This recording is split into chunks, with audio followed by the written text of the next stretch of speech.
kimi köksündə, azdımı divane olan sevmeyin üstünde. Pəncərəsindən o qızın yağışlı bir gündə, bir dəfə görməkdən ötürü islanım mı görəsən? Mən bu dəniz gözlü qıza bağlanım mı görəsən? Onun xumar baxmağına aldanım mı görəsən? Bir dəli şeytan da deyir inanma yazıqsan, yoxsa öz ürəyimə kobud davranım mı görəsən? Mən bu dəniz gözlü qıza bağlanım mı görəsən? Onun xumar baxmağına aldanım mı görəsən?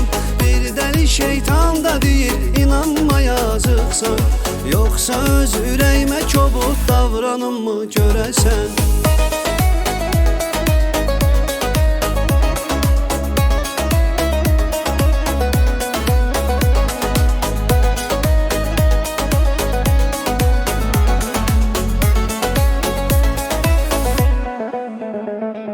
Başda ağıl qoydumu ki, başda fikirləşsin.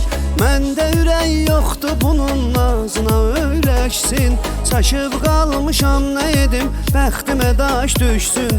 Ürək verib arxasıca boylanım mı görəsən? Mən bu qara saçlı qıza bağlanım mı görəsən?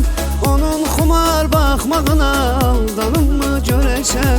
Bir dəli şeytan da deyir inanma yazıqsan, yoxsa öz ürəyimə kobud davranım mı görəsən?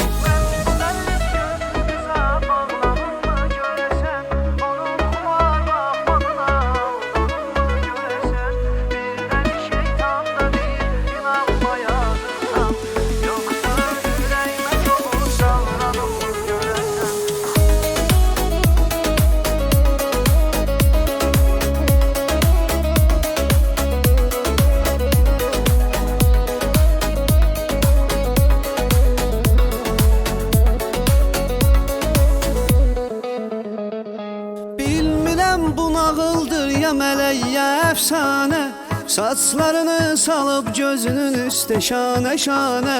Bəsdi yanaşdım bu qıza bir belə bicanə, mən də ona qaş göz edim qısqanım mı görəsən? Mən bu qara gözlü qıza bağlanım mı görəsən? Onun xumar baxmağına aldanım mı görəsən? Bir dəli şeytan da deyir inanma yazıqsan, yoxsa öz ürəyimə kobud davranım mı görəsən?